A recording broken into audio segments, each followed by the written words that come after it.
Good morning विद्यार्थी मित्रों। Chapter number 11 रचनाओं में बे रचनाओं अभ्यास करो। तो पहले थी आपेल किरणना उद्भव बिंदु पर 90 अंशना खूणानी रचना करो અને એને પ્રમાણિત કરવાની હતી। બીજી રચના હતી 45 અંશના ખૂણાની રચના કરી અને તેને પ્રમાણિત કરી હતી। એના પછીનું એક્ઝામ્પલ ખૂણાઓની રચના કરો।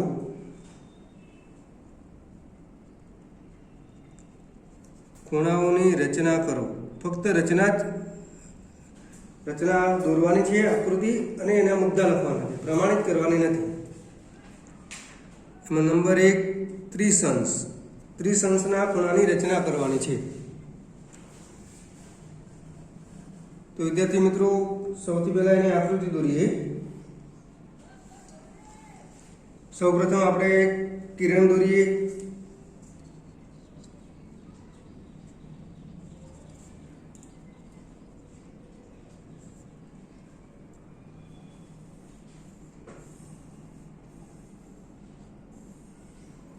तो विद्यार्थी मित्रों किरण ओए હવે વિદ્યાર્થી મિત્રો શું કરવાનું છે કે ઓને કેન્દ્ર ગણી અનુકૂળ ત્રિજ્યા લઈ એક ચાપ દોરવાનું છે। તો આપણે ત્રિજ્યા લઈશું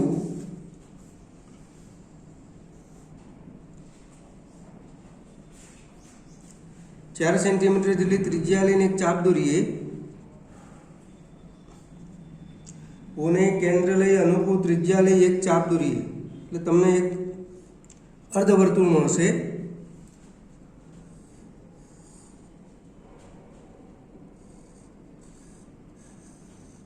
ઓને કેન્દ્ર તરીકે લઈ અનુકૂળ ત્રિજ્યા લઈ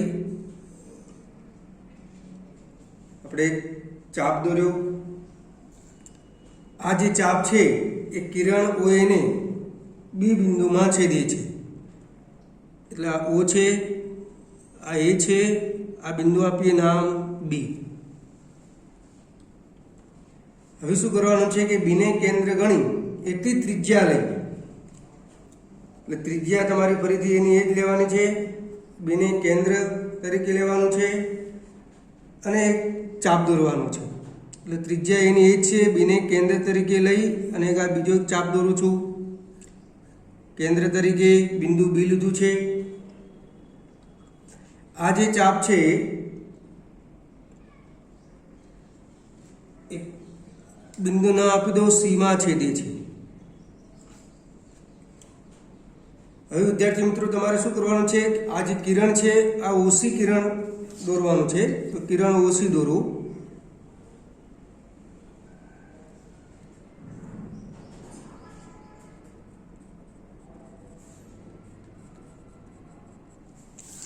B ને કેન્દ્ર તરીકે લઈ ચાપ દોરો જે બિંદુ C માં છેદે છે, પછી કિરણ OC રચવાનું છે। હવે વિદ્યાર્થી મિત્રો કિરણ OC રચ્યા પછી ખૂણો BOC, આ BOC એ 60 અંશનો થશે। હવે એનો દ્વિભાજક રચીએ આપણે। તો આ જે ત્રિજ્યા છે એને અડધી ત્રિજ્યા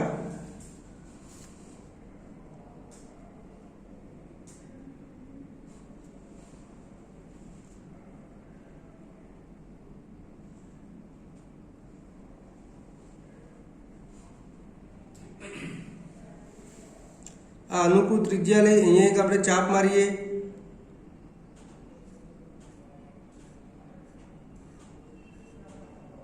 અહીંયા એક અનુકૂળ ત્રિજ્યા લઈને ચાપ મારીએ C ને C બિંદુ ઉપર રાખીને। આ બે ચાપ જ્યાં પરસ્પર છેદે છે તે બિંદુનું નામ આપીએ આપણે D। હવે તમારે ઓડી કિરણ ખૂણા BOC નો જો દ્વિભાજક છે એ કયો થશે, કિરણ OD।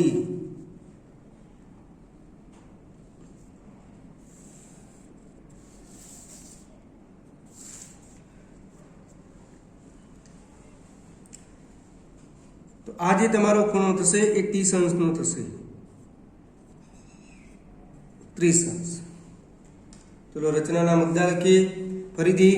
પહેલા સૌથી પહેલા કિરણ ઓએ રચીએ, ઓને કેન્દ્ર તરીકે લઈ અનુકૂળ ત્રિજ્યા લઈ ચાપ દોરીએ જે કિરણ ઓએ ને બીમાં છેદે છે। બીને કેન્દ્ર ગણી એટલી ત્રિજ્યા લઈ એક ચાપ દોરો જે અગાઉના ચાપને બિંદુ સીમાં છેદે છે। પછી કિરણ ઓસી રચો કે જેથી માપખૂણો BOC બરાબર કેટલો થશે? 60 અંશ થાય। હવે આ BOC નો દ્વિભાજક કિરણ ઓડી રચો। તો રચનાના મુદ્દા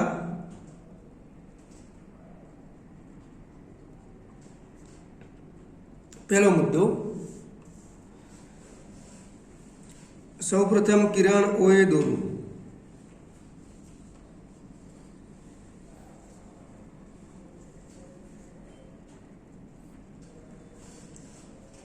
બીજો મુદ્દો કયો આવશે? ઓને કેન્દ્ર ગણી અનુકૂળ ત્રિજ્યા લઈ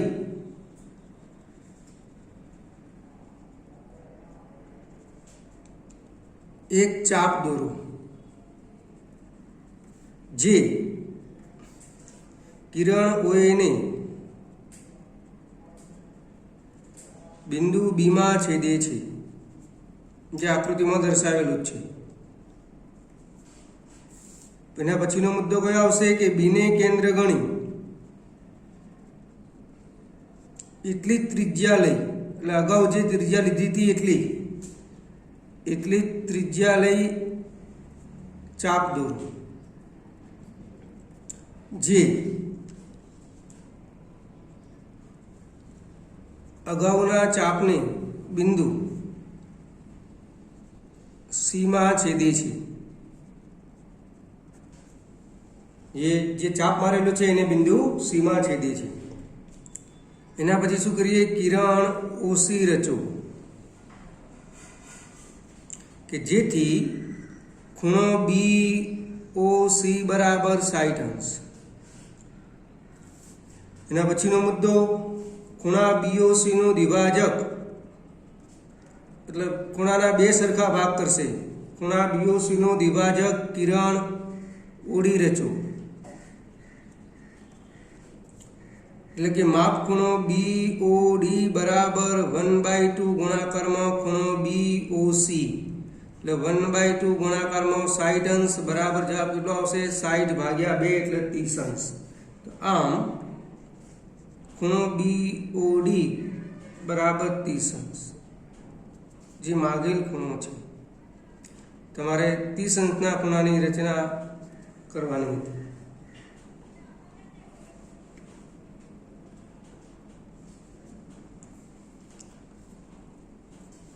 તો વિદ્યાર્થી મિત્રો, ફક્ત રચનાની આકૃતિ અને રચનાના મુદ્દા જ લખવાના હતા, આમાં પ્રમાણિત કરવાની નથી। તો એના પછી નંબર 2, 75 અંશ। તો વિદ્યાર્થી મિત્રો, અહીંયા આકૃતિ દોર્યા પછી પેજ પલટાવવું પડશે, એટલે નવા પાના ઉપર જ આકૃતિ અને રચનાના મુદ્દા લખીએ।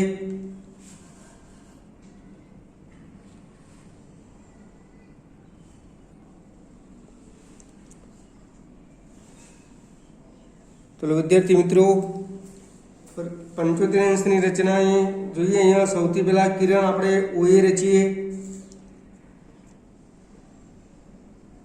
ઓને કેન્દ્ર ગણી અનુકૂળ ત્રિજ્યા લઈ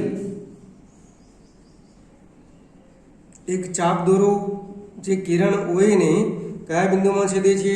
બી બિંદુમાં છેદે છે। પછી તમારે શું કરવાનું છે કે આ બિંદુ બીને કેન્દ્ર તરીકે લઈ અને એટલી જ ત્રિજ્યા લેવાની છે। શરૂઆતમાં જેટલી ત્રિજ્યા લીધી હતી એટલી જ કેન્દ્ર તરીકે લઈ આ ચાપ ઉપર બીજો એક ચાપ દોરવાનો છે કે જે અગાઉના ચાપને બિંદુ સીમાં છેદે છે। પછી શું કરવાનું છે કે ફરીથી સીને કેન્દ્ર ગણી એટલી ત્રિજ્યા લઈ એક ચાપ દોરવાનો છે જે અગાઉના ચાપને બિંદુ ડીમાં છેદે છે। હવે તમારે કિરણ ઉપી રચવાનું છે, તો આ સીને કેન્દ્ર તરીકે લઈ અમુક ત્રિજ્યા લઈને અહીંયા એક ચાપ દોરો, ડીને કેન્દ્ર તરીકે લઈ આ જે ત્રિજ્યા હતી એટલી ત્રિજ્યા લઈને અહીંયા ચાપ દોરો. આ બે ચાપ જ્યાં પરસ્પર છેદે છે તે બિંદુ નામ આપીએ પી. પછી તમારે કિરણ ઓપી રચવાનું છે, એટલે કે કિરણ ઓપી રચો જે ચાપ સીડી નો દ્વિભાજક થશે. આ જે ચાપ છે સીડી એનો શું થશે? દ્વિભાજક થશે. એટલે કે ખૂણો COP બરાબર ત્રિસંસ્થ કહેવાશે. ખૂણો COP બરાબર કેટલો થશે? ત્રિસંસ્થ થશે. તો એના પછી શું આવશે કે ખૂણો COP એનો દ્વિભાજક તમારે OQ દોરવાનો છે. ખૂણો કયો? COP. તો C ને કેન્દ્ર લઈ અને અનુકૂળ ત્રિજ્યા લઈને ચાપ દોરો. P ને કેન્દ્ર લઈ અનુકૂળ ત્રિજ્યા લઈને ચાપ દોરો. આ બે ચાપ જ્યાં પરસ્પર છેદે ત્યાં બિંદુ નામ આપો Q, એટલે કિરણ OQ તમને મળશે. એટલે કે લખાય ખૂણા COP નો દ્વિભાજક OQ રચો અથવા તો દોરો. તો જો COP એ ખૂણા COQ નો દ્વિભાજક હોય તો શું લખાય? ખૂણો COQ બરાબર 1/2 ખૂણો COP. COP બરાબર તો આગળ તમે લખેલું છે કેટલા અંશ છે? 30 અંશ છે. માટે ખૂણો BOQ બરાબર ખૂણો BOC પ્લસ ખૂણો COQ. BOC 60 અંશ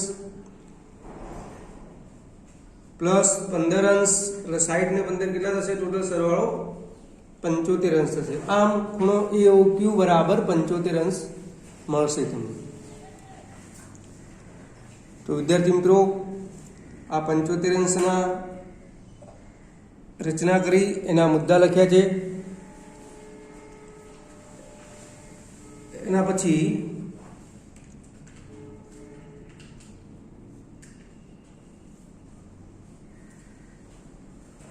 પંદર અંશની કરીએ.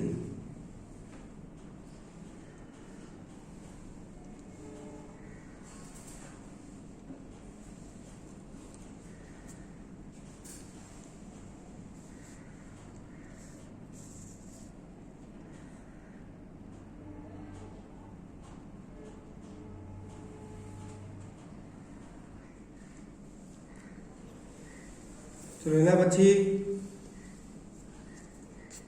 નંબર 3 15 અંશ.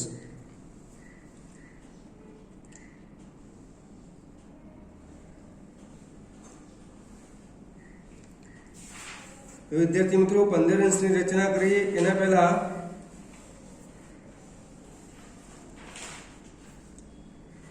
તમારે 60 અંશની રચના કરવી પડશે, પછી 30 અંશની રચના મળશે અને પછી 15 અંશની રચના મળશે. તો વિદ્યાર્થી મિત્રો, સૌથી પહેલા આપણે કિરણ OA દોરીએ.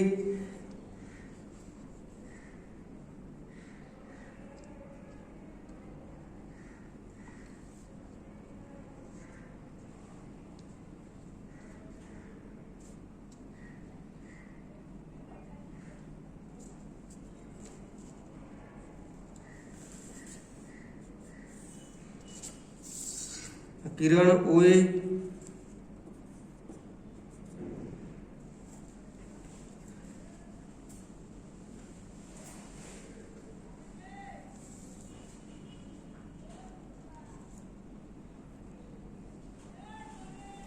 હવે શું કરીએ? ઓને કેન્દ્ર તરીકે લઈ અનુકૂળ ત્રિજ્યા લઈ એક ચાપ દોરીએ.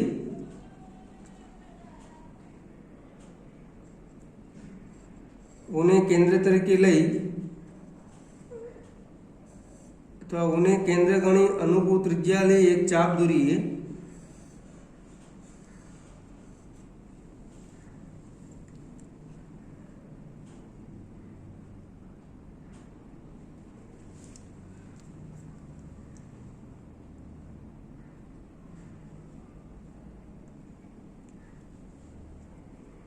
પછી શું કરીએ? એટલી ત્રિજ્યા લઈ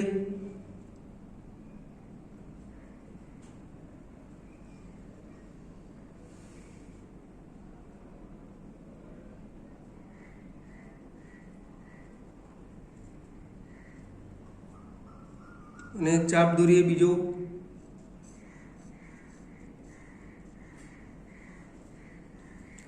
અહીંથી પણ એટલી ત્રિજ્યા લઈને ચાપ દોરીએ.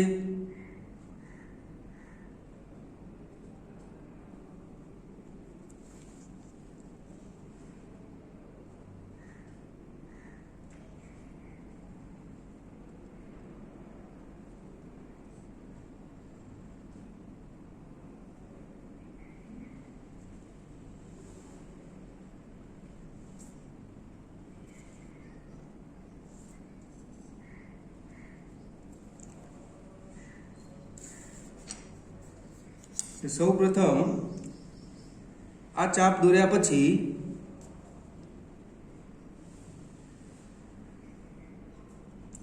અહીંયા એક ચાપ મારીએ.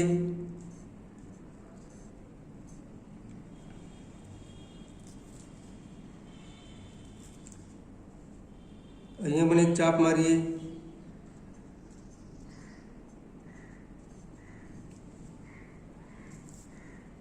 પછી અહીંયા એક ચાપ મારીએ કેન્દ્ર તરીકે લઈ. પછી આને કેન્દ્ર તરીકે લઈને એક ચાપ મારીએ.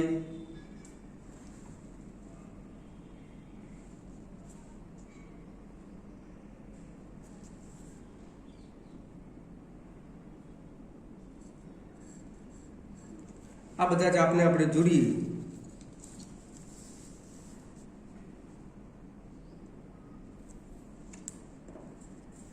બિંદુ તો નામકરણમાં જે આપવું એ આપી શકાય. આ બિંદુ હું લઉં છું બી. આને જોડીએ એટલે નામ આપી દઈએ સી.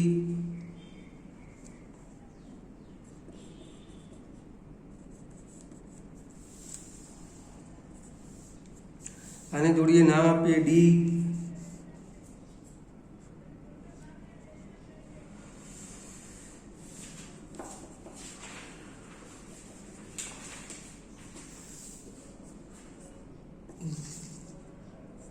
ડી બિંદુ. તો વિદ્યાર્થી મિત્રો, અને રચનાના મુદ્દા લખીએ. રચનાના મુદ્દા પહેલો શું આવશે? સૌ પ્રથમ કિરણ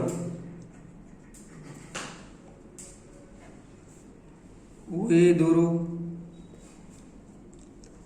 બીજો છે જે ખૂણો એ ઓ બી બરાબર 60 અંશ દોરો. આપણે જે આગળની રચનામાં દોર્યો તો એ પ્રમાણે ખૂણો એ ઓ બી બરાબર કયો દોરવાનો છે? 60 અંશ. પછી ખૂણા એ ઓ બી નો દ્વિભાજક કિરણ ઓસી રચો. ખૂણા એ ઓ બી નો દ્વિભાજક કિરણ ઓસી રચો. એટલે કે શું લખી શકાય? ખૂણો એ ઓ સી બરાબર 1/2 ગુણાકારમાં ખૂણો એ ઓ બી, એટલે 1/2 ગુણાકારમાં કેટલા અંશ? 60 અંશ. બરાબર જવાબ કેટલો મળશે આપણને? 30 અંશ. એના પછીનો રચનાનો મુદ્દો કયો થશે? COA નો દ્વિભાજક કિરણ ઓડી રચો. એટલે શું થશે? ખૂણો એ ઓ ડી બરાબર 1/2 ખૂણો એ ઓ સી, એટલે 1/2 ગુણાકારમાં 30 અંશ. બરાબર જવાબ કેટલો આવશે? 15 અંશ. આ એ ઓ ડી બરાબર 15 અંશ માટે એટલે આમ એ ઓ ડી બરાબર કેટલો મળશે? 15 અંશ તમને રચનાના મુદ્દા તરીકે મળશે. વિદ્યાર્થી મિત્રો, હોમવર્કમાં રચના હું તમને આપું છું. 105 અંશ,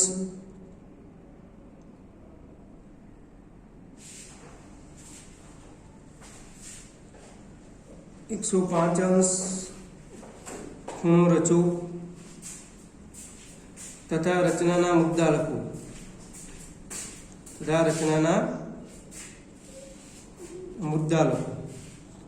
બીજો છે 135 અંશ ખૂણો રચો તથા રચનાના મુદ્દા લખો.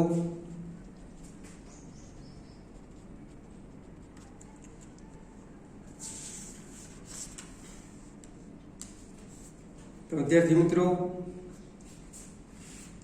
ત્રીજો છે 120 અંશ ખૂણો રચો તથા રચનાના મુદ્દા લખો. તો વિદ્યાર્થી મિત્રો આ ત્રણ રચનાઓ તમે ઘેરથી જાતે દોરી શકશો. 105 અંશનો ખૂણો રચો તથા રચનાના મુદ્દા લખો. 135 અંશનો ખૂણો રચો તથા રચનાના મુદ્દા લખો.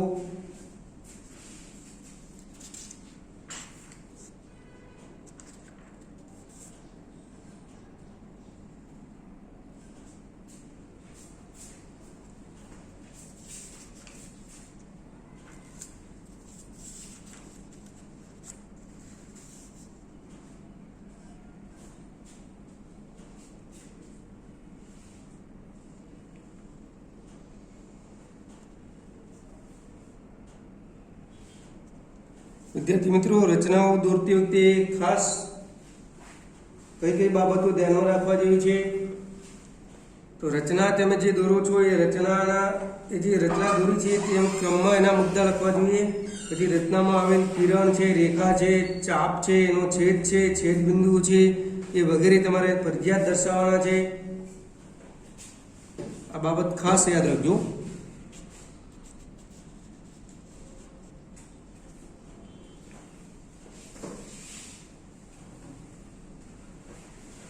So, okay, thank you.